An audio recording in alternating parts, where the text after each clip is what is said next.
What you are about to witness is a compilation of videos that we've gathered from the internet to expose the dark side of American history.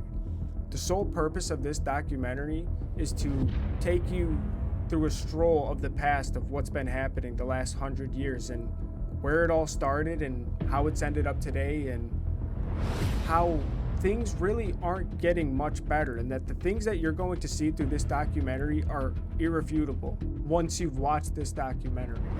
Please be warned that viewer discretion is advised. Some of the topics covered in this documentary may be uncomfortable to certain individuals.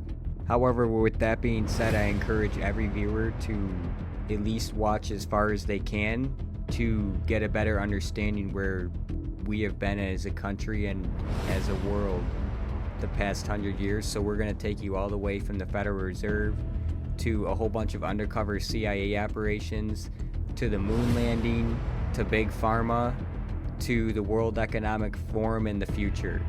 So with that being said, let's get started with the Federal Reserve.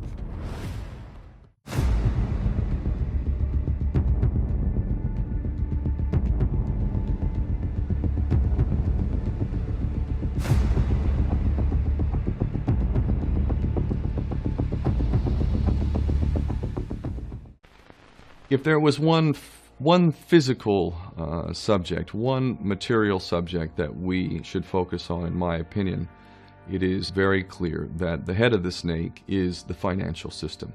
The whole point of finance is to indebt, otherwise to enslave. What is a mortgage?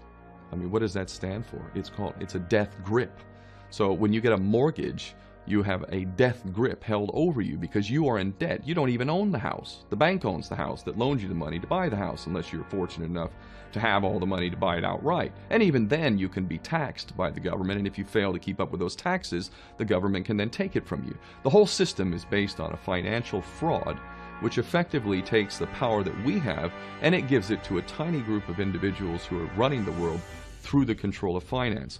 With the infinite supply of money that we have allowed them to take, they have literally an infinite supply of money, and with that money, and from their psychopathic point of view, they have bought everything and everyone who can be bought. So those of us who cannot be bought, because we operate on a level that goes way beyond the material, we are not rewarded for such behavior, we are punished for such behavior. And the most slovenly, disgustingly criminal, pedophilia, corrupt moral individuals, those are the ones that are rewarded in this system, which is upside down. We reward the pedophiles, we reward the corrupt, we reward the liars, we reward the people with no morals at all. Held a secret meeting on Jekyll Island just off the coast of Georgia to establish a central bank, which they called the Federal Reserve Bank. These men were Nelson Aldrich and Frank Vanderlip, both representing the Rockefeller financial empire, Henry Davidson, Charles Norton, and Benjamin Strong, representing J.P. Morgan, and Paul Warburg, representing the Rothschild banking dynasty of Europe. There were some powerful men who made abundantly clear that they were not in favor of the Federal Reserve System. Their total wealth today would be worth nearly $11 billion. These were Benjamin Guggenheim, Isidor Straus, and Jacob Astor. Unfortunately, all of them were on board Titanic when it sank to the depths of the sea. All three died that night. By April 1912, all opposition to the Federal Reserve had been eliminated. The proper relationship, what should be the proper relationship between a chairman of the Fed and a president of the United States? Well, first of all, the Federal Reserve is an independent agency, and that means basically that there is no other agency of government which can overrule actions that we take. We aren't the ones in control of money. Money is in control of us. Let's go a little further down history to something called the Tuskegee syphilis experiment. Doctors who took an oath to do no harm were the same individuals who were paid to carry out these experiments on unsuspecting individuals. And this proves that if you're not in control of the money, you will eventually become subject to those same dollars in the future. Let's dive a little further into these experiments and see what these doctors were doing.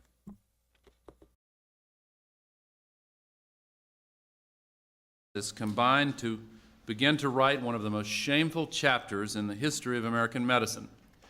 Of course, the infamous project called the Tuskegee Study of Untreated Syphilis in the Negro Male. In 1932, America's Public Health Service set out to study syphilis, but it pursued this worthy goal in a manner that was irredeemably cruel. Several hundred African American men the Public Health Service recruited at churches and clinics and farms were used in the study. Most of these men had syphilis. None of them knew their bodies harbored this disease. And then the Public Health Service followed the men's lives, watched how the disease developed, all the while withholding medicine, withholding treatment of any kind for these innocent American citizens. Medical professionals willingly, intentionally let human beings suffer from a treatable and then later a curable illness. These researchers knew that mercury and arsenic compounds could treat the disease. When you look at something like the Tuskegee syphilis experiment, you start to notice that money isn't just a motive for control, but it's also a continuing battle for power. And to what extent are they willing to go to take that power? That brings us to our next subject, Operation Paperclip, a secret race to become the world's next technological superpower that was completely hidden from the public view. Would Americans be comfortable knowing that Nazis started NASA? The same Nazis that we're told are the most evil regime to ever exist in history? Let's dive further into Operation Paperclip and find out what really happened.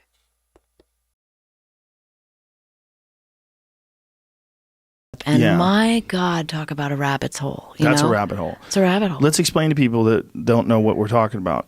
Operation Paperclip was when, after World War II, the United States gathered up a ton of scientists from Nazi Germany, brought them over to America, and even Werner von Braun. They had Werner von Braun run NASA. He was a Nazi, like 100% Nazi. Good friends with Hitler type Nazi. Yes, he was. World War II was not just a war of inhumanity and a total annihilation. It was a war of technology and science. Nazi Germany led the world in various technological innovations, all of which were sought after by the Allies, both Western and Soviet, when the war ended. And that included the people who helped create them. How did the United States and Great Britain obtain the best and brightest minds behind Hitler's wonder weapons and science? Why did they want them? What was the result of Operations Lusty and Paperclip? And why was Operation Paperclip so controversial long after the war was over? General George S. Patton was aware of Paperclip and supported the project. In fact, Patton defied the order to not use former members of the Nazi Party in any occupational capacity. Patton ignored the order and collected as many experts as he could. General Dwight D. Eisenhower as to making sure that these top most wanted Germans were kept safe from harm. They understood that Truman's ridiculous order would have severe consequences in the short term. Some of the most wanted and talented Germans, such as rocket scientist Dr. Werner von Braun, Dr. Arthur Rudolph, and space medical specialist Dr. Hubertus Struckhold, just to name a few, would have been cast adrift and possibly fall into Soviet hands. When you dive into these operations that the government conducts, it paints a clear picture of money fueling corruption. The irony is, aren't these the same people that are supposed to be protecting us from the corruption? The issue is that this corruption oftentimes takes place outside the boundaries of our normal laws. And one way they facilitate this corruption is through secret organizations such as the Bilderberg Group, an invite-only group consisting of the world's most richest, powerful, and influential people. I want to warn the audience that what you're about to hear is firsthand testimony of their activities, and viewer discretion is advised. Mind control training at 9 years old. Yeah. Why did they take you there? When I met this billionaire, so in 1972, you had the Bilderberg meeting that happened in Belgium. So for that event, Paul van den Boeynants made sure that he probably did many things around there, but basically to please this powerful American that was there for the Bilderberg meeting, he staged a ritual. And so why would they need to train you, though? The mind control training, he had plans for me. And, all right, I can say something. He had me in his homes and everything to get me used to the life of the elite so that I would know how to eat, so that I would recognize good clothes, so that I would be comfortable in these environments. And alongside that, we went to on one of the islands on the northeastern coast of the United States and saw there, and this was a Rothschild who was there. Rothschild. A Rothschild, yeah. And is this who you're talking about? Yeah, so I'm saying we were with Evelyn the Rothschild. Then Rothschild invited me into the family. And I gave my, certainly, I had not been treated very well up until then, so suddenly I get a very nice invitation. I feel,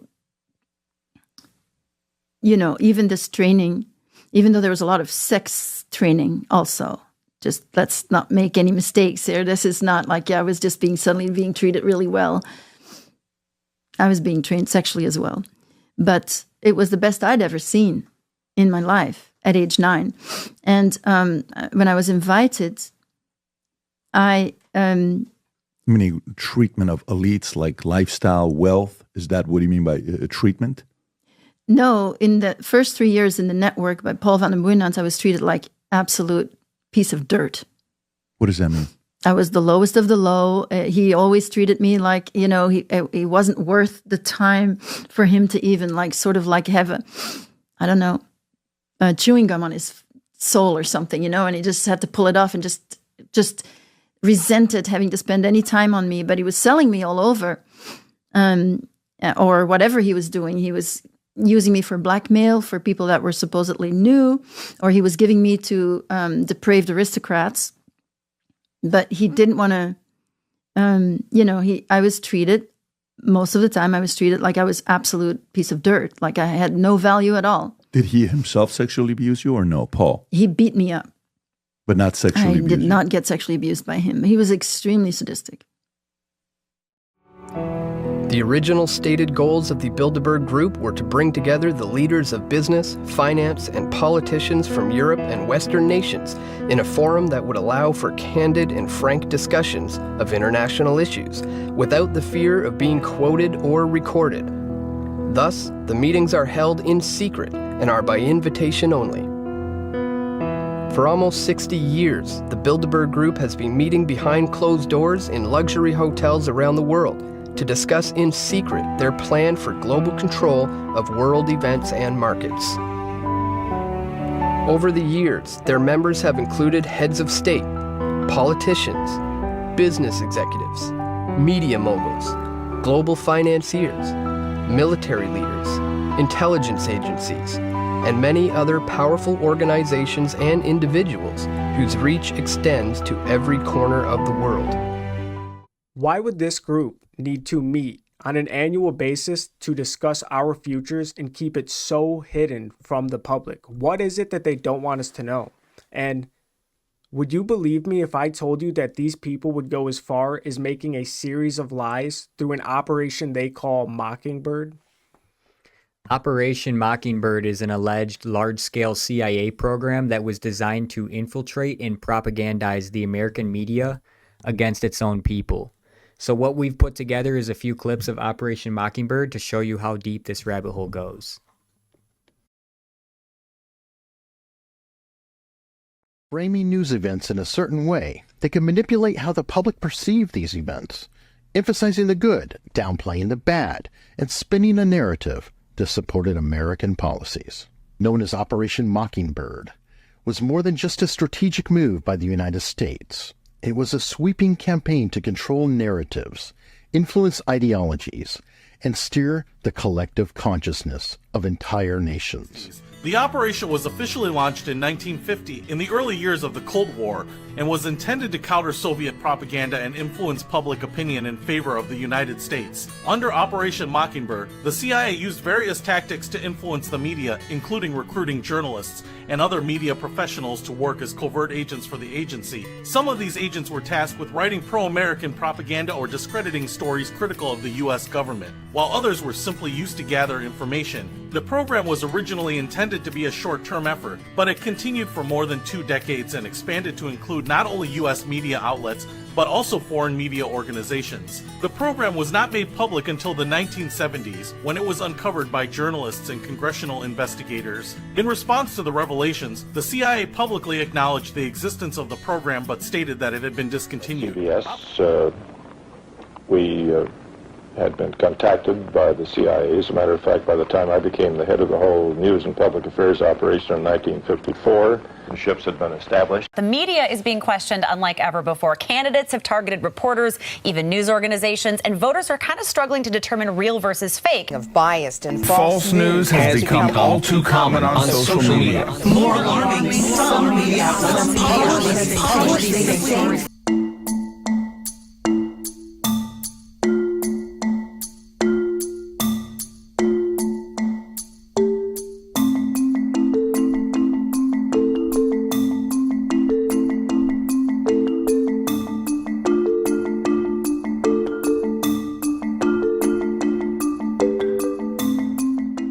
So maybe it's not that far-fetched to think that the American government would heavily influence and infiltrate and propagandize the American media against its own people, given their lust for power.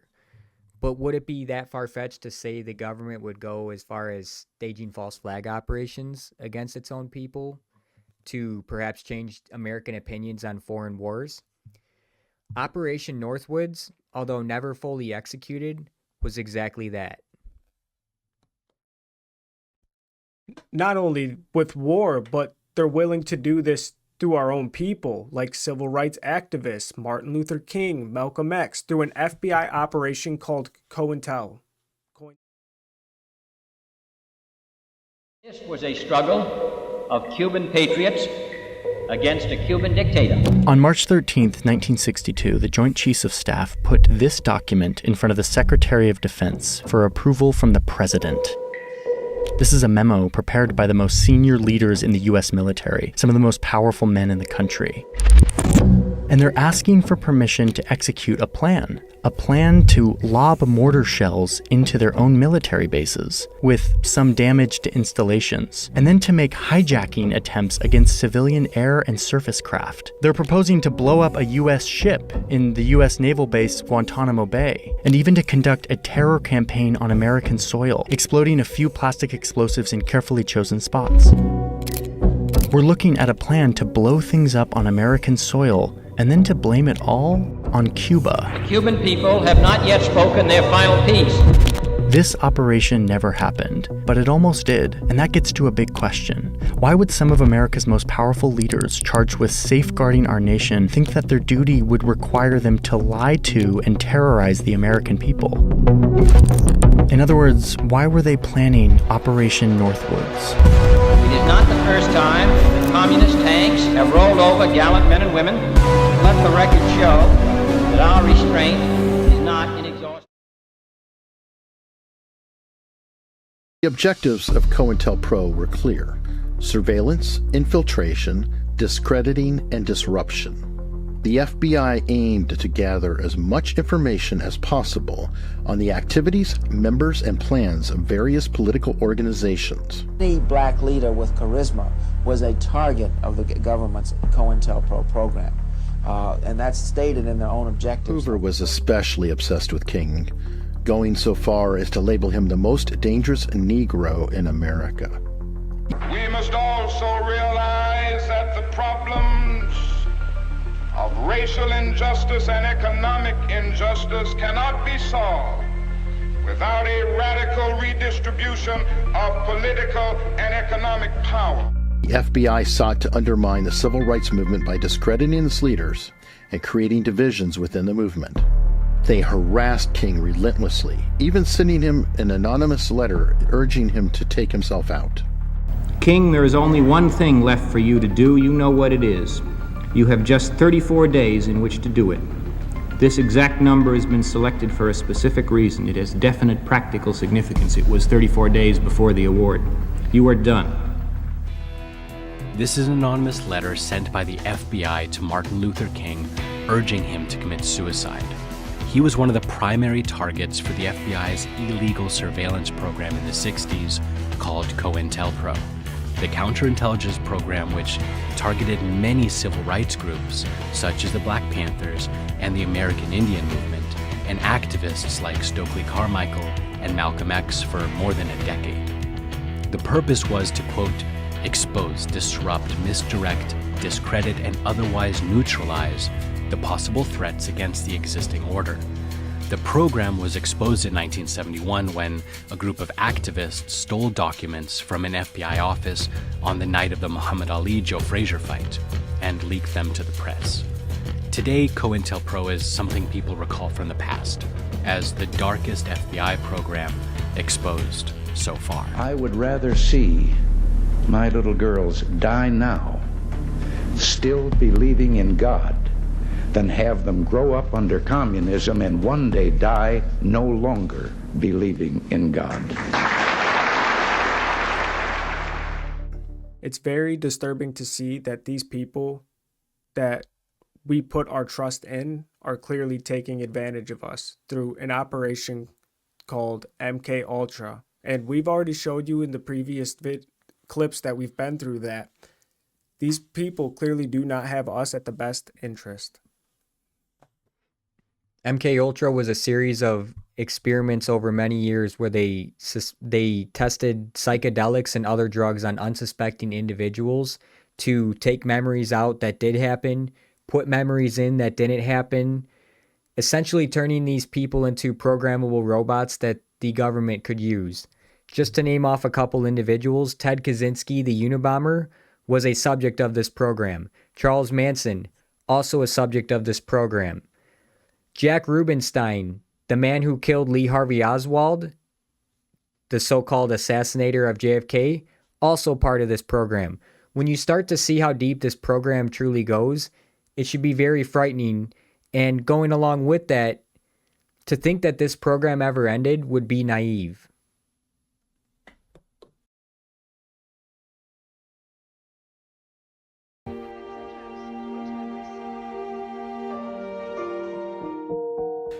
The tests were conducted in secret in the United States and in Canada at a mental hospital attached to McGill University. Experimental drugs, including LSD, were administered to human guinea pigs. The patients were never told that their treatment was part of a CIA experiment. 9 Canadians are now suing the U.S. government for $1 million apiece. They charge that their lives were disrupted forever as a result of the brainwashing. I was having trouble with my parents. My father and my stepmother decided to put me in the Allen Memorial Institute. They had no idea what went on in there. I was 16 when I was there. MK Ultra was a government program run by the Central Intelligence Agency. Originally started as something called Bluebird in 1948-49, morphed into Artichoke, and then in 1952 became MK Ultra. It was a mind control program, a brainwashing program. The CIA was trying to learn how to control people's behavior without their knowledge. Now, this all came out in Senate and congressional hearings in the 70s. It was exposed, but nobody knew about it until 1974 when Seymour Hersh, the New York Times reporter, reported it on the front page of the paper. Let's break that down. So for people that don't know, the primary theory of who was responsible if there was a conspiracy to kill Kennedy, and one of the thoughts was that it had to do with some sort of a CIA operation to overthrow Castro. Yeah, well, the Warren Commission concluded that Oswald acted alone. Right. There was no conspiracy. Allen Dulles, the former head of the CIA, who was fired by John F. Kennedy, was second in command to Judge Warren and the commission. Richard Helms, who was actually Jolly West's employer for MKUltra, was the liaison between the CIA and the commission. So Helms knew that Ruby, who they called their most important witness in their investigation, the Warren Commission investigation, because he was the one who silenced the killer. There could be no trial for Oswald because he was dead. So they tried to learn everything they could about Ruby to see if he had had any meetings with Oswald prior, or if he had connections beyond the superficial ones to organized crime. Was there something deeper? The commission, which I believe was, a joke from the beginning, it was set to determine. I mean, they said in the beginning their objective was to prove that Oswald acted alone. They came up with that conclusion, but after the first Senate intelligence hearings in the early 70s that exposed MKUltra, Chaos, COINTELPRO, primarily the Frank Church hearings, they found out that Dulles and Helms and others had lied about the CIA's involvement with Oswald and with their own agents who had these peripheral, we don't know if they were peripheral or not, but definitely encounters with Oswald. They withheld all that. So the House voted to have what they call the House Select Committee on Assassinations that began in 77. In 78, they released their report, which they concluded there was a probable conspiracy to kill Kennedy, that Oswald didn't act alone. And, there's lots of books about that. Yeah. And in their findings, and then later the head of the committee, Robert Blakely, wrote a book where he said that Ruby had acted on behalf of the conspiracy to silence Oswald, that he had stalked him, premeditated the murder, and that the whole thing was part of keeping the secret. What I'm getting so far, I haven't finished the book, but what I'm getting so far is there was some sort of a CIA program where they were... Explain how they did it. They infiltrated these hippie communities, and they allowed Charles Manson over and over and over again to get out of jail. Yeah. They knew that he was committing all these crimes, and instead of incarcerating we have to be careful him, when we say they. Who was they? Yeah, we have to kind of break it all down. Let's break it all down. One of the other things I found out that was very significant was that Manson had a parole officer, his first parole officer, who kind of had given him a get-out-of-jail-free card for the first year after Manson was released from prison. This was Smith? Roger Smith, yeah. And he was a criminologist in the Bay Area. Manson violated his parole the day that he was released in Los Angeles. And this is one of the, you'd think it's a little lie, but it's an important lie that Vince Bugliosi presented, not just at trial, but also in his book. At trial, it's much more serious. He changed the narrative. He said Manson had been given permission to travel to San Francisco from L.A. when Manson was paroled. Manson hadn't been given that permission. He just showed up there. They originally were going to violate him, send him right back to prison, and someone stepped in and took care of that and let Manson stay in San Francisco, and he was assigned to Roger Smith. It took about a year and a half, but through a Freedom of Information Act process, I got his federal parole file. And those were the kind of seeds of how I found out that Manson had this immunity from prosecution for the 2 years he was out of prison from 67 until the murders occurred in the summer of 69. Who I'm sorry to interrupt, but who was Smith doing this for? Who was giving him the instructions to continue to let Manson out and to continue to monitor him? Well, that's the problem. I didn't get the whole file, and the file I got had redactions. He would report to the head office, and they would give him instructions, and then he would violate those instructions, and there'd be no repercussions for him or for Manson. For instance, Manson was arrested in July of 1967, 3 or 4 months after he got out of prison, when he was under Roger Smith's supervision, for interfering with an officer who was trying to arrest one of his first young followers, Ruth Ann Morehouse, who was 15. And he was put in jail, pled out, so he got a 3-day sentence, a new probation sentence as well, and all that was hidden. Like, it's not in Bugliosi's book. The parole officer, Roger Smith, a week later wrote to the head office that Manson was doing fine, and he actually recommended that Manson be allowed to go to Mexico and work in Mexico. And the head parole office in the United States, since it's federal, wrote back and they said, that's insane.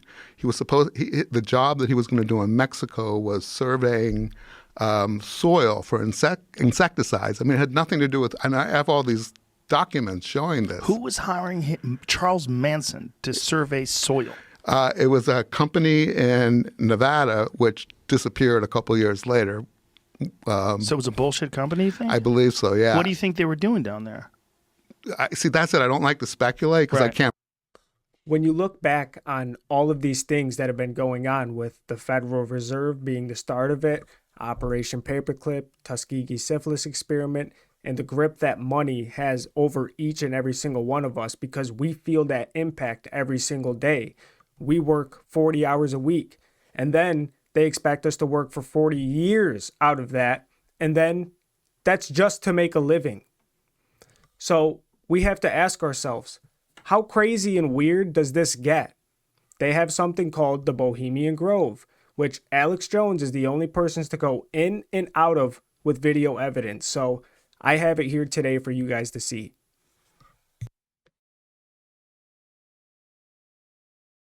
In the U.S., Occupy protesters have descended on a quiet California redwood retreat, where some of the world's elite gather every year. Demonstrators say the 2 weeks, officially portrayed as a time of rest and relaxation, is really a chance to discuss plans for the world's future.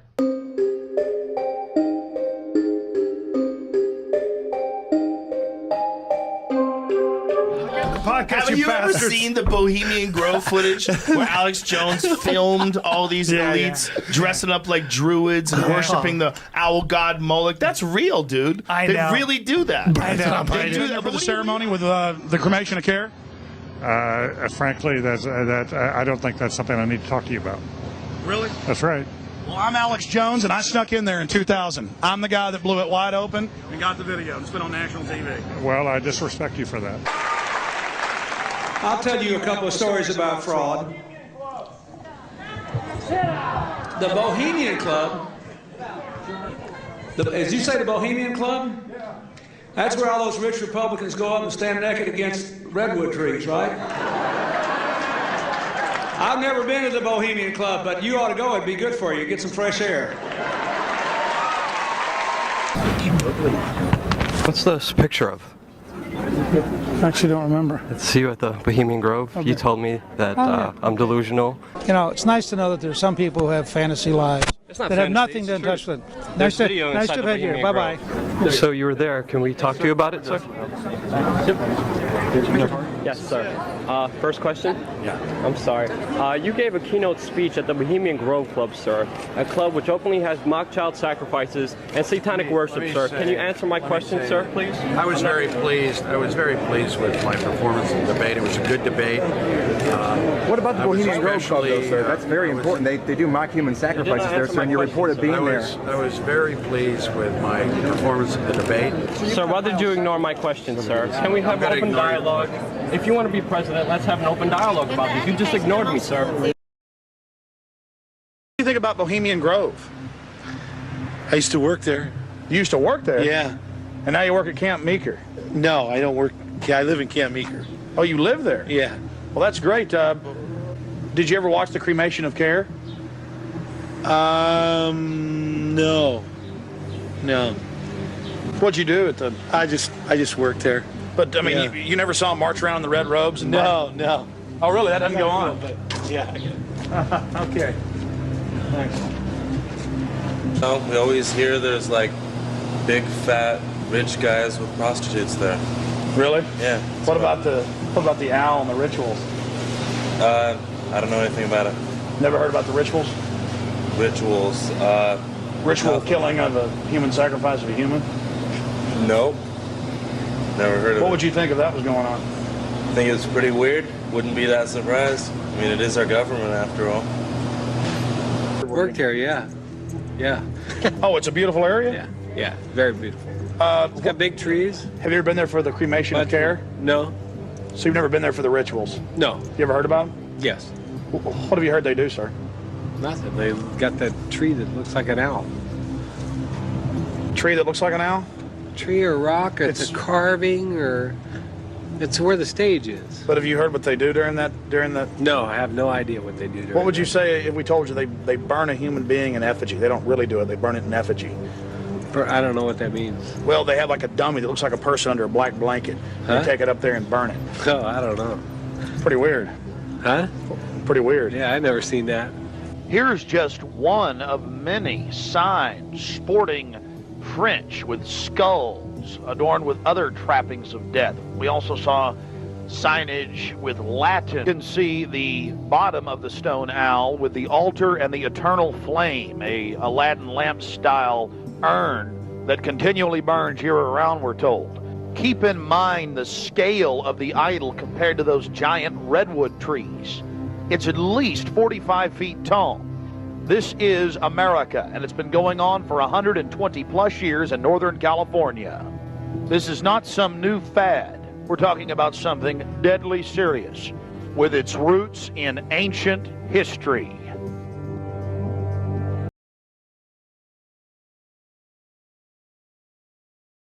The owl is in his leafy temple. Let all within the grove be reverent before him. Lift up your heads, O ye trees, and be ye lifted up, ye everlasting spires. For behold, here is Bohemia's shrine, and holy are the pillars of this house. Weaving spiders, come not near. With the ripple of waters, song of birds, such music as inspires the sinking soul, do we invite you into midsummer's joy. The sky above is blue, sown with stars. The forest floor is heaped with fragrant drift. Evening's cool kiss is yours. The campfires glow. The birth of rosy fingered dawn. Shake off your sorrows with the city's dust, and cast to the winds the cares of life. Let memory bring back the well-loved names of gallant friends who knew and loved this grove.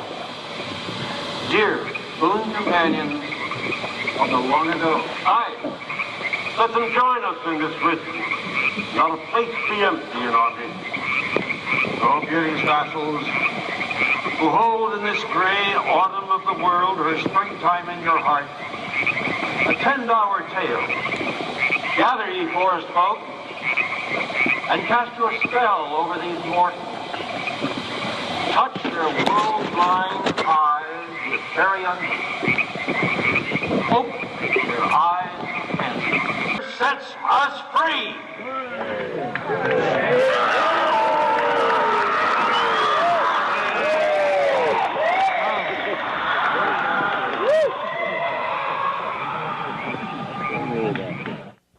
One of the fast... These people are deadly serious, those taking part in the ceremony.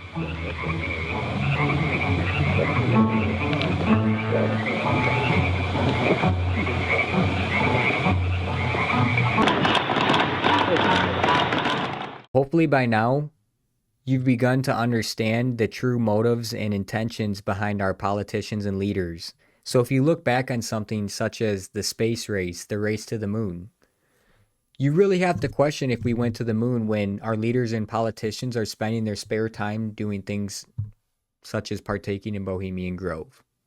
It's hard to even relay off of watching a ritual like that without trying to understand only but one thing. What is it that they know that they're keeping from us in order to partake into something so heavily as that? Knowing all of this, it brings into great question whether or not the moon landing is real. Let's dive further and see some more details on this subject. Saturn launch control, T-minus 3 hours, 4 minutes, 32 seconds and counting. Right on time as far as the astronaut countdown is concerned. The prime crew now departing from their crew quarters. 10, 9, ignition sequence start.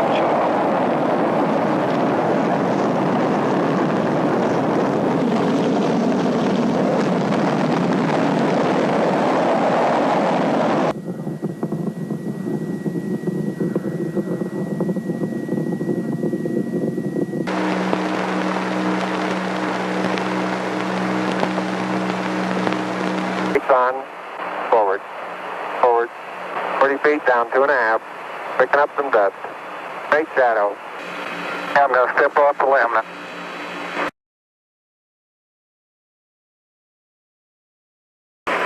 That's one small step for man, one giant leap for mankind. It has a stark beauty all its own. It's like much of the high desert of the United States. It's different, but it's very pretty out here. Oh, geez, that's great. Is the lighting halfway decent? Yes, indeed. They've got the flag up now, and you can see the stars and stripes on the lunar surface. Up now, and you can see the stars and stripes on the lunar surface. Now, this isn't really the kind of story we'd normally do, but it is absolutely fascinating.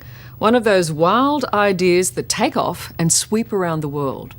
It all began with a documentary that claimed the astronauts never ever landed on the moon, that the whole event was faked by the Americans, filmed on a movie set. Normally, you'd just dismiss this as another of those crazy conspiracy theories. But then you find that 20% of Americans, that's like 60 million people, actually believe there's something in it, that the giant leap for mankind could have been the hoax of the century. Not one astronaut has been on the moon. I'm afraid not. No Apollo ever Nope. landed on the moon. It's all a lie. I'm afraid so. The government lies. What a surprise. Bart Zabrell is a documentary filmmaker, a committed Christian, and a man obsessed. He and his disciples believe all the Apollo moon landings were a conspiracy on a massive scale. While some may say to deny the moon landings would be tantamount to denying the Holocaust, we have to realize that there were 300 million eyewitnesses to World War II. But to this supposed greatest event in human history, there were only 3 witnesses, each government employees, and there was no independent press coverage of this event. And all that we saw was a fuzzy black and white television picture. Secretly filmed on a movie set. The conspiracy theorists reckon if Hollywood could fake it, so could NASA. I was strolling on the moon one day. They say this famous image of the astronauts planting the American flag on the moon actually happened in an air-conditioned studio. And that's why the flag is flapping. We all know there's no wind on the moon. You can look at the footage yourself, and it certainly looks to me like the flag is either alive or there's wind. I believe it was air conditioning because of the heat, because of the natural or artificial lighting that they had, as well as the fact that they're in spacesuits without cooling units. And according to Bart Zabrell, there's more proof it was all a hoax. If the astronauts were really on the moon, there would be only one source of light, the sun, and therefore only one light making all the shadows. It's 20 times brighter than the desert on Earth. There's no artificial lighting, no need for it. All shadows will run parallel. Sometimes we have 2 objects in a picture just a few feet from one another, and the shadows are going as much as 90 degrees different direction. Now that's circumstantial evidence of artificial lighting. That's the truth. If it was all faked, there were some tricky problems for the hoaxers. For instance, how to fake the effect of the moon's gravity. Ah, that's easy, says Bart Zabrell. Slow motion. Look at the size of that rock. When we take the traditional television picture as seen by NASA, it's very convincing. They seem to be kind of floating around, and it looks like 1/6 gravity. But all you have to do as a filmmaker is to double the speed, and it's very clear that they're on Earth. They're not jumping 6 feet in the air. They're getting a few inches off of the ground. it's silly. If you actually watch these things and speed up the film, it doesn't look natural. These guys are hopping around and they're out of balance. Let's look back on some of the things that we've just watched. Bohemian Grove, the Federal Reserve, Tuskegee Syphilis Experiment, Operation Paperclip, MK Ultra, Operation Northwoods, the moon landing. What good does this serve humanity? And why were any of them necessary in the first place? All of these things that we've shown you guys has happened and actually exist. It gets even darker too. They stop at nothing, even with something such as your health. And the next topic that we want to bring up is Big Pharma and how it plays into all of this and these lies. And we're going to start off with a clip of Bill Gates distributing the polio vaccine in Africa, in a place where there was no polio outbreaks to begin with. You have to ask yourself where all this leads back to, and the answer is money. Here's a clip of Bill Gates talking about his distribution of this vaccine in Africa.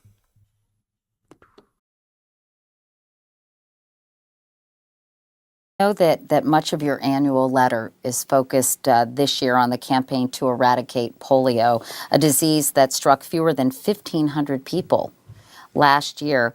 And yet you mentioned there are 33 million people living with AIDS, and that in 2009, more than 780,000 people died from malaria. So I'm curious, why the focus on polio this year? What captured your imagination when it comes to this particular disease? We spend the majority of our money on health issues, but polio rises to the top because we have a unique opportunity over the next several years to eradicate the disease. Only smallpox was ever eradicated, so this would be the second. And if you don't intensify, if you don't raise the money and get it down to zero, it'll come back, and that means it'll be crippling and killing over 100,000 kids a year. So the value of making sure you've got the budget and the intensity to get rid of it, it pays off unbelievably because no child will ever be crippled again. Do you think a lot of people will be surprised to hear that polio hasn't already been eradicated? Because certainly when most Americans think of this disease, they think of the 1950s and they think of the vaccine that I know I took in first grade when they gave you those little sugar cubes. And why hasn't it been completely eradicated worldwide? Well, the rich countries have done a great job of eradication, and rich countries take care of themselves, that's fine. In 1988, when it was gone from the rich countries, it was still killing or paralyzing over 300,000. And that's when people said, this is such an injustice. Let's raise the money and get rid of it. And now we're close. 99% of the cases are gone, but it's going to take making sure that there's more generosity, making sure there's that intensity, and then we'll get it. And that'll be a great thing for money saved, kids' lives improved, also to galvanize the whole global health enterprise, articulating that everyone has to do their part. Where are most cases of polio currently found? There are 4 countries where we never stop transmission: Nigeria and Africa, India, Pakistan, and Afghanistan. And what happens is that the virus gets out of those countries and reinfects places that were polio-free. This year in both Nigeria and India, we cut the cases by 80%. And so the big numbers are these escape cases where it got to Congo or Tajikistan. Looking at it, Pakistan's going to be one of the toughest, but now they've committed to a whole new plan. I'm actually pretty impressed with what's going on. This thing, I really believe in it. It can succeed. We need the resources. Getting an extremely high percentage of the children to take the polio drops, and it means you have to run campaigns, get the mothers to bring those children in. It typically takes 4 times to receive the vaccine before you're protected. And so the volunteers come out, you buy the drops, you've got to find everybody. And that's what's improved in this last year, is that coverage. Getting every family, the poorest, the most rural, the family that moves around, finding them, and so that the virus has no place to go because the kids are so protected. And it would be terrible if the lack of money was the thing that prevented it from happening, because it's the kind of thing that is not large and yet will be so fantastic when it takes place. And so even in these tough budget times, I wanted to remind people that aid has brought us very, very close. And if we stay the course, we will eradicate polio. The vaccine sterilized women and the vaccination rates dropped a lot. The energy of these traditional leaders, the kind of ceremonies, it's always a fun thing to engage in. But when they get up to present on the polio campaign, they're into the numbers. So it's not just the ceremony. They really do care about helping reduce disease.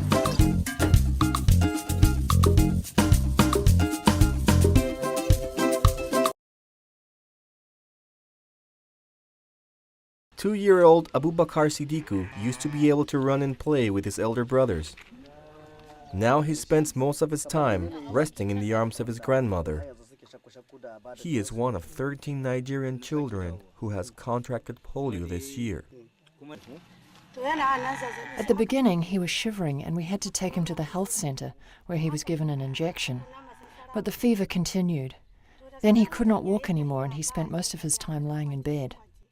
Like most of the children in Niger who have contracted the disease, Abubakar Siddiqui lives near the Nigerian border, where 276 cases of polio have been reported since the beginning of 2009. The Nigerian government, UNICEF, the World Health Organization, and their partners are responding to this influx of cases with a third round of polio immunization that will target over 4.2 million children in the country.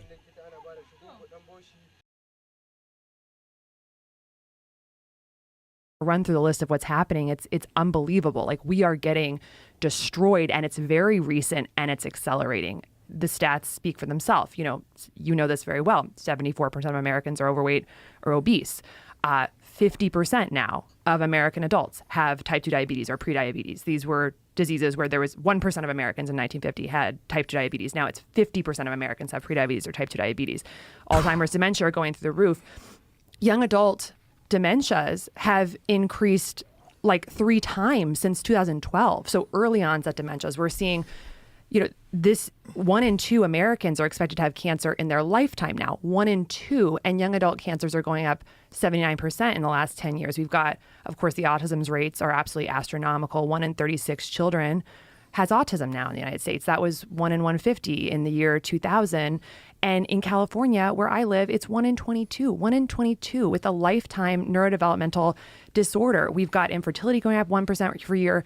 25% of men now under 40 have erectile dysfunction. A quarter of the country. This is fundamentally a metabolic disease. We've got 77% of young Americans can't serve in the military because of obesity or drug abuse. We've got autoimmune diseases. Some studies are saying they're going up 13% per year. It's really unbelievable. And I could go through so many more diseases. Of course, we've got heart disease, which is almost totally preventable, as the leading cause of death in the United States, killing around 800,000 people per year. And I think as I kind of just looked around, and again, these are just statistics, I started trying to put the pieces together.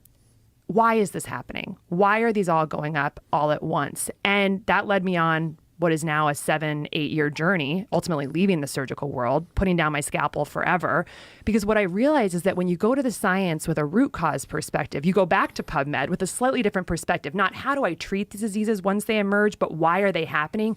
You see a very obvious, blaring answer, which is why we had to write a book about it, which is that it's all caused by metabolic dysfunction, a term that I never learned in medical school. I learned about metabolic syndrome and the different individual diseases that make it up. But there is a problem. There is a fundamental breaking of our core cellular biology that is caused by our diet and the world we're living in, the modern world we're living in today, that is crushing the very way that the human body and our human cells can transmit food energy to life energy, to cellular energy. And so our bodies are essentially I mean, fundamentally, because metabolic health is how we make energy in the body, the way that our environment is now synergistic to storing our metabolic health, and the science is very clear about this, it's basically like all of us are a little bit dead while we're alive. That's what metabolic dysfunction is. It's less energy Is in that the the body. insurance companies are literally making money off of the drugs and medications you take. So when we say the average American now over the age of 40 is on 3 or more prescription drugs or something, it's an insane number. Why would you as an insurance company want that to happen or allow that to happen? The answer is the insurance companies have colluded with the pharmaceutical companies. And this is factual. There's a middleman called a pharmacy benefit manager. Has anyone ever talked to you about that? Please do. Yeah. So these PBMs, a lot of people have never even heard of it. A PBM covers almost 90% of the prescription care that comes through this country. So if you're filling a drug at a pharmacy, it funnels through your pharmacy benefit manager. And so many people go, well, I don't have one. You do. It's owned by your insurance company. United, Cigna, Aetna, Blue Cross Blue Shield went out and bought these middlemen that were established again in the 70s and 80s. These middlemen were established to drive down the cost of prescription care drugs. They were put forth to go negotiate with the big pharmaceutical companies and say, no, we're not paying you $1,000 for that drug. For this to get on Medicare and Medicaid and for this to be approved to this nation, you need to give us better pricing. Within a decade, the insurance company said, wait a second, we could buy those guys. And they did. And so the big 5 insurance companies went out and bought the big 3 pharmacy benefit managers. And the 3 pharmacy benefit, just 3 of them, cover almost 90% of the prescription care coverage in America. That's an important thing to know because that explains why the cost of prescription drugs have gone up over the last 20 years. That explains why the insulin price is at an all-time high. Because what they did, rather than negotiating down the rate, they went to the pharmaceutical companies and said, why don't you charge me $100 more for the insulin? And then give me a rebate of $100 to my pharmacy benefit company. And then you go, well, hold on, because they're still paying the bill. Why would they want to run up the cost? And I'm showing you the magic trick, because once you see it, you know it, and you'll know when it's happening. So the magic trick is, like somebody like me, I employ 350 people. The employee's not paying for that. I'm paying for that. At the end of the year, the insurance company comes back to me and says, Brigham, Joe Bob cost us $1,000 a month in prescription drugs. That's $12,000 a year. We have to make that money back and we have to charge you a premium. We have to up your copay, your deductible, your out-of-pocket expenses, all of that. But they never paid the $12,000. They paid half of that. They paid $6,000 because $6,000 went in a rebate to their holding company, the pharmacy benefit manager. And then it gets even dirtier.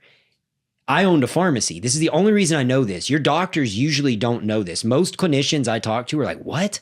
I didn't know this. Only reason I know this is I owned retail pharmacies that billed insurance. You come in, you want to fill a drug like metformin. I try and use simple math. Let's just say, this is close numbers, but metformin is like $2 cost a month. And I would sell it to you for $4 a month. I make $2. You get a great quality product for $4. You come in, I swipe your card, it's Blue Cross Blue Shield. I have a gag clause. It's illegal for me to tell you that I can sell you that drug for $4. The computer tells me I have to charge you $10. I'm not allowed to tell you the cash price because Blue Cross has me under a gag clause. I have to charge you the $10. Blue Cross claws the $6 back, puts it in their pharmacy benefit manager bucket. The pharmacy benefit managers, which are supposed to be driving down the cost of prescription drugs, are literally making billions of dollars a year in profit. While the big insurance companies that own them at a separate cost center are also making billions of dollars, like over $300 billion is what United made last year. They're not doing that by providing you with great care and covering lab tests. They're doing that by depriving people of quality care, by creating obstructions to lab tests, to diagnostic tools, to surgical procedures. But then they're monetizing. It goes even worse, insult to injury. Not only are they not giving you accessibility to the ability to prevent the chronic disease, they're monetizing your chronic disease. And they're making billions of dollars off you being on these drugs. And so then you go, well, wait a second. What about when somebody has a heart attack or a stroke? Think about this. Most of the cost of care happens after you've transitioned out of the private payer system into the Medicare, Medicaid system, where you're not their problem. You're our problem. You're now this chronically ill person who's been on these medicines for years, and the heart attack that began to manifest in your 20s is now happening in your 60s, and you're having a heart attack and you're having open heart surgery, and we're paying for that.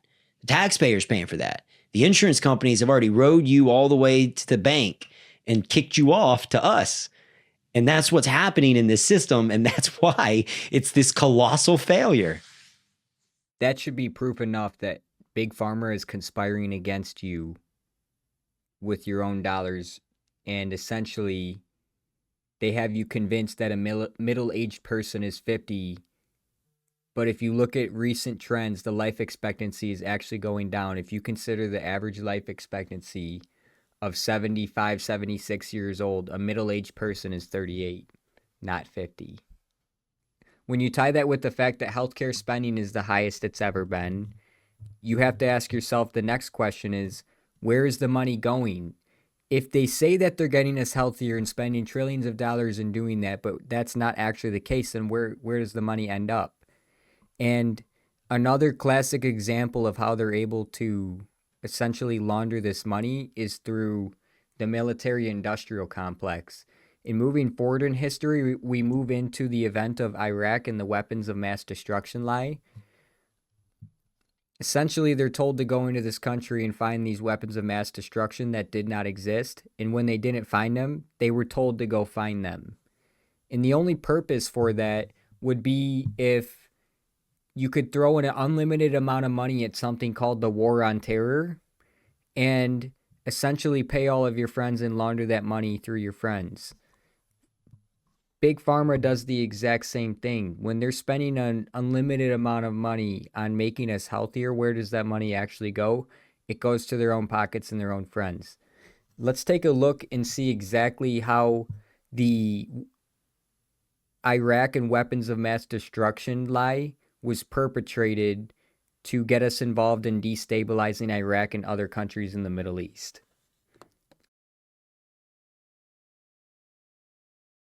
ISIL is a direct outgrowth of al-Qaeda in Iraq that grew out of our invasion, which is an example of unintended consequences. Saddam Hussein and his sons must leave Iraq within 48 hours.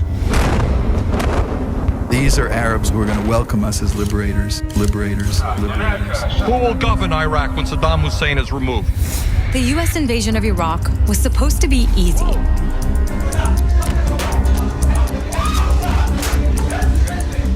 The most powerful military in world history would go in, kill the bad guys, and transform Iraq into a democratic, pro-American oasis. But the Iraq War blew up in America's face. Stuff happens. Imagine Iraq where al-Qaeda has established sanctuaries to safely plot future attacks on targets all over the world.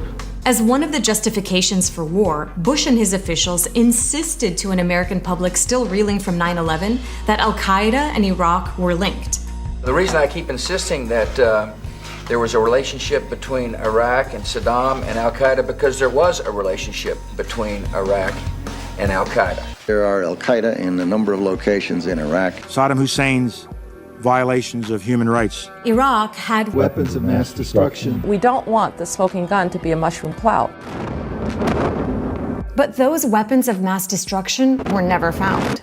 Millions of people knew invading Iraq was wrong, an illegal war. It's not in conformity with the UN Charter from our point of view, and from the Charter point of view, it was illegal. Exactly 10 years ago today, a year and a half after the U.S. invaded Iraq, Americans finally learned the truth about weapons of mass destruction. On this day in 2004, the man charged with finding WMDs released this report, revealing that he'd found nothing. We did not find stocks of either chemical or biological weapons. Active nuclear weapons program, no. We found no evidence, nor do we judge that there was one. No evidence, no smoking gun, no potential mushroom cloud. This despite repeated claims from the Bush administration and politicians like John McCain and Lindsey Graham, who insisted Iraq had WMDs. I think we will find weapons of mass destruction. I think it's important that we do. He's lying, Tim, when he says he doesn't have weapons of mass destruction. Now, America is again faced with a decision in the Middle East, and many of those same politicians are once again using fear to beat the drums of war. They are urging attacks on the United States of America, and there is a great concern that our southern border and our northern border is porous and that they will be coming across. This is a turning point in the war on terror. Our strategy will fail yet again. This president needs to rise to the occasion before we all get killed back here at home. They're wrong now, as they were then. Starting with number one, the Federal Reserve, we are now going to let the people who are in control of this money do the talking and let you know exactly how they feel. And some of the things that they say throughout this are going to be disturbing. The World Economic Forum is a yearly meeting of the world's most rich and influential people, and essentially their main goal is to figure out how to better govern and dictate our lives for a more social and equitable future. So you're going to get a firsthand look into what the future is that they have envisioned for us.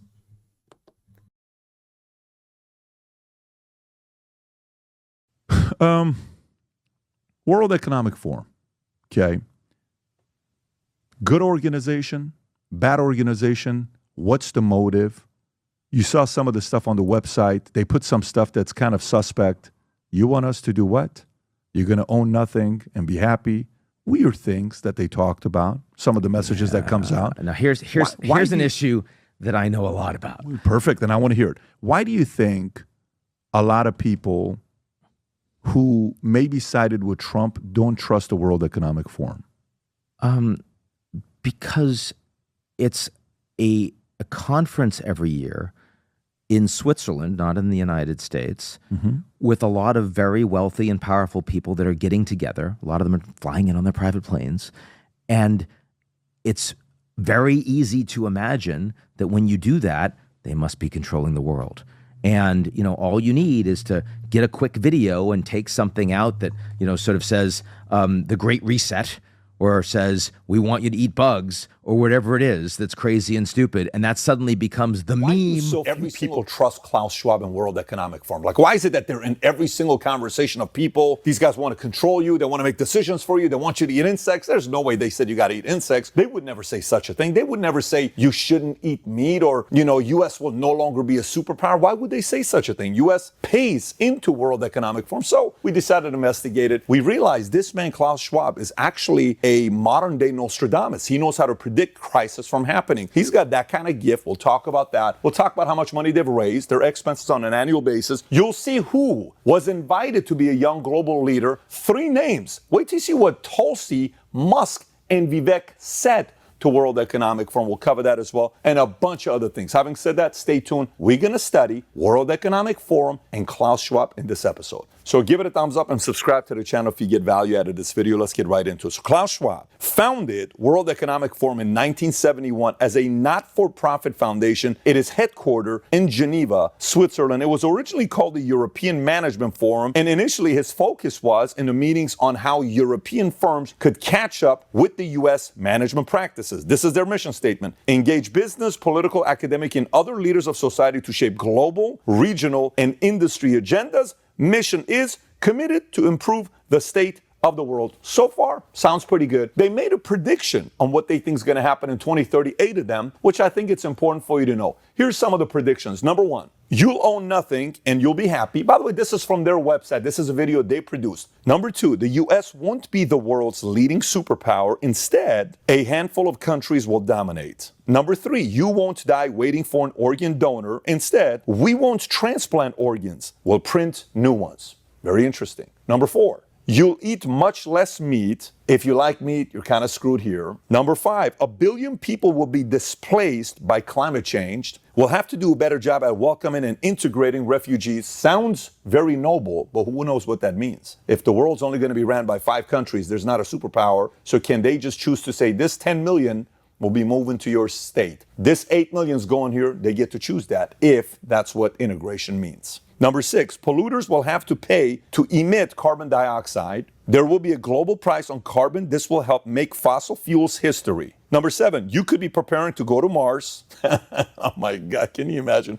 how they're trying to sell the people around the world? Scientists will have worked out how to keep you healthy in space. Science will work out how to keep you healthy in space. The start of a journey to find alien life. Number 8, Western values will have been tested to the breaking point. Checks and balances that underpin our democracies must not be forgotten. How do you feel right now? Are you like watching this saying, there's no way this is true? Let me go Google this myself. Go ahead and do it. Pause the video, check it for yourself, and then come back and you'll see this is what they're telling you. If they're selling you a dream, man, this is awesome. I can't wait to live this life. Well, then follow whatever they're telling you. But Klaus Schwab is not a businessman. He pays himself $1 million a year, but he's not a businessman. He's hurting small businesses like you and I who run businesses. He's not a fan of you. He wants to control you because he thinks he knows what's best for you. Slowing population growth. They're not saying depopulation. It's more like saying slowing population growth. It's a little bit more gentle. And Yuval Harari, who is their number 2 guy at World Economic Forum, said the following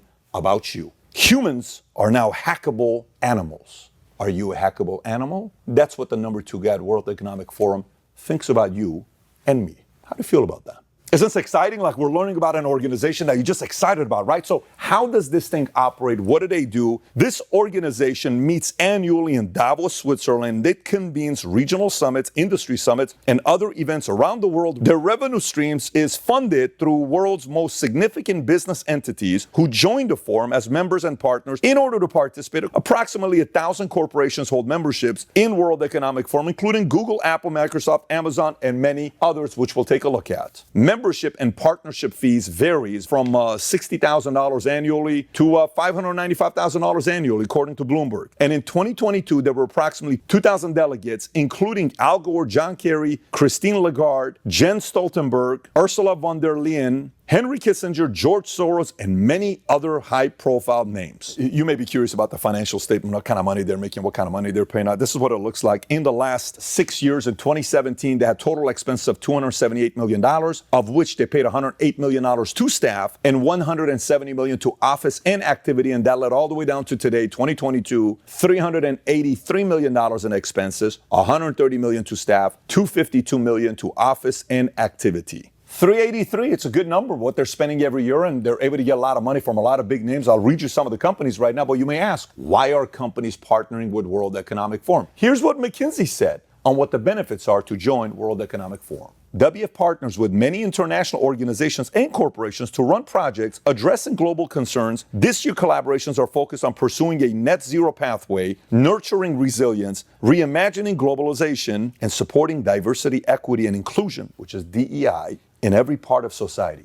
Do you see some touches of ESG in there? I kind of read that. The DEI equals ESG, CEI, Corporate Equity Index score, all that stuff. That's kind of what you're hearing from one of the biggest consulting firms in the world, McKinsey. Now, if you're wondering what other companies are part of, let's read through some of the lists here that you may know. Accenture, AIG, Alibaba, Allianz, Amazon, Bain & Company, Bank of America, Barclays, Bill and Melinda Gates Foundation, BlackRock, Boston Consulting Group, BP, Bridgewater Associates, Chevron, Cisco, Citi, the Coca-Cola Company, Dell Technologies, Deloitte, Deutsche Bank, DHL Group, EY, which is Ernst & Young, Goldman Sachs, Google, Hewlett-Packard, HP, HSBC, Huawei, IBM, Intel, Johnson & Johnson, JP Morgan & Chase, KPMG, Lazard, MasterCard, McKinsey & Company, Meta, Microsoft, Mitsubishi, Morgan Stanley, Nestle, Open Society Foundation, George Soros, Palantir, PayPal, PepsiCo, Pfizer, PwC, Procter & Gamble, Qualcomm, Royal Philips, Salesforce, Sequoia Capital, Siemens, Sony, S&P Global, Swiss Re, Uber Technologies, UBS, Verizon, Visa, Volkswagen, Volvo, Zurich Insurance Group. See how many different industries, massive companies, multi-billion dollar behemoth companies are members, and they're coming together.